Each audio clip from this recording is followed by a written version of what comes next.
Hello everyone, this is Tyler. Beautiful evening here. It's Monday, and I want to talk about a quick topic, and this is a big misunderstanding about the importance of money for meeting and eventually marrying a Russian woman.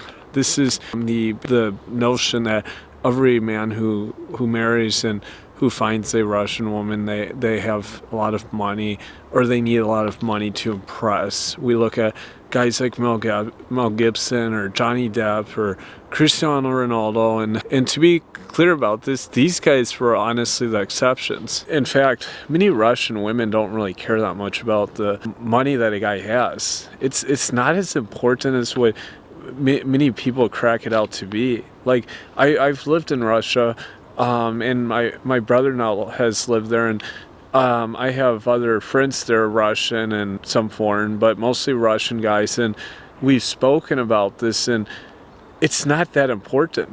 This is the notion in the West, and this is not true. I mean, just to put this in perspective, the cumulative amount that I'd spend on dates when I was there, and even on my girlfriend, was really little. It would be a very trivial amount in the West. In fact, this was just the fact of it. And in fact, if you ask other guys who live there now, foreign guys, they would probably say the same thing who have a girlfriend, that they really don't have to spend that much money.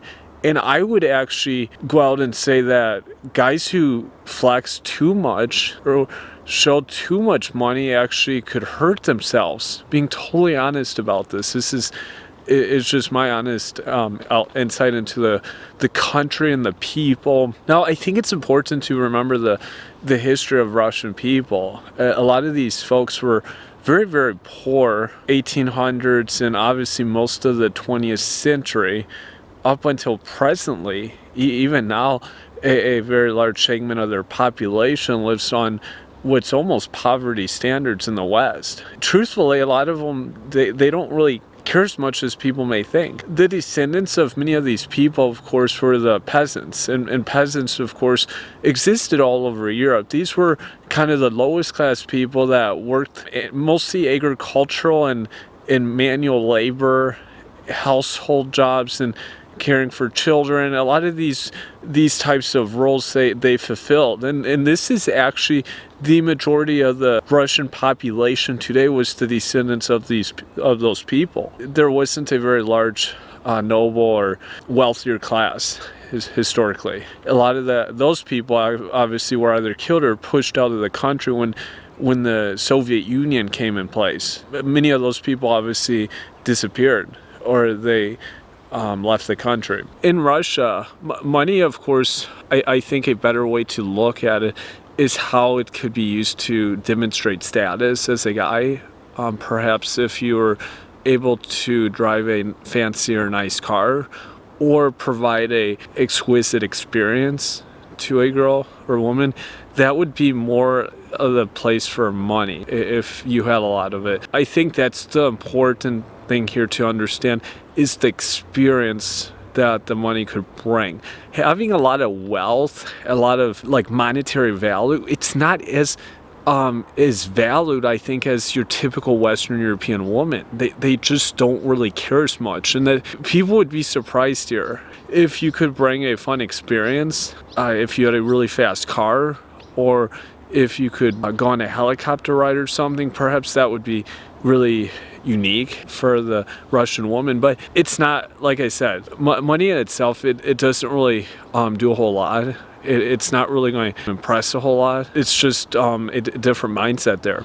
As I said before, that it probably has more to do with experiences here. Also understand, when I speak about fast cars and the experiences these bring, is that having an expensive car is not like an appreciating asset.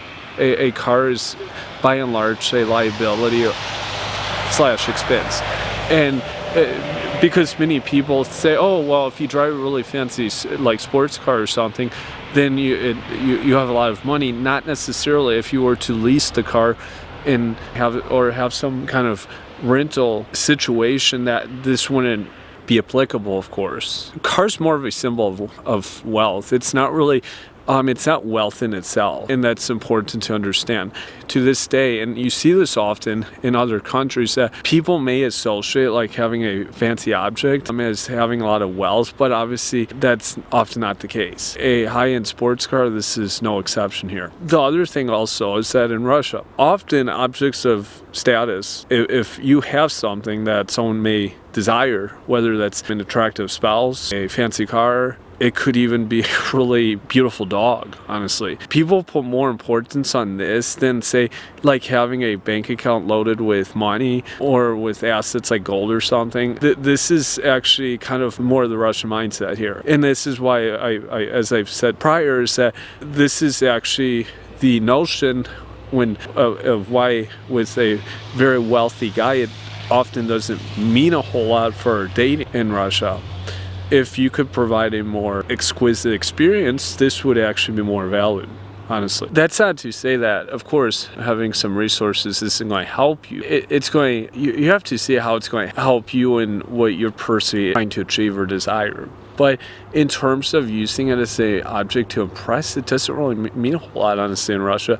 That's just my experience. I mean, people may have seen differently, and this is a huge, huge misconception. And maybe it was like this 20 or 25 years ago. I don't honestly know. I can tell people this is that presently it's not like this. I know of personal cases. I actually had a pretty wealthy acquaintance of mine, and he had a lot of troubles, honestly, while in Russia with dating and with meeting a partner. You'd be surprised. I mean, if you were an electrician and you were able to successfully do that in Russia, you might actually have a lot of success, honestly, with the dating there, and you'd be surprised. I mean, some of those kind of hands-on manual labor type of men actually are probably more valued than guys who are pure brains, like a scientist, but someone who doesn't have handy skills.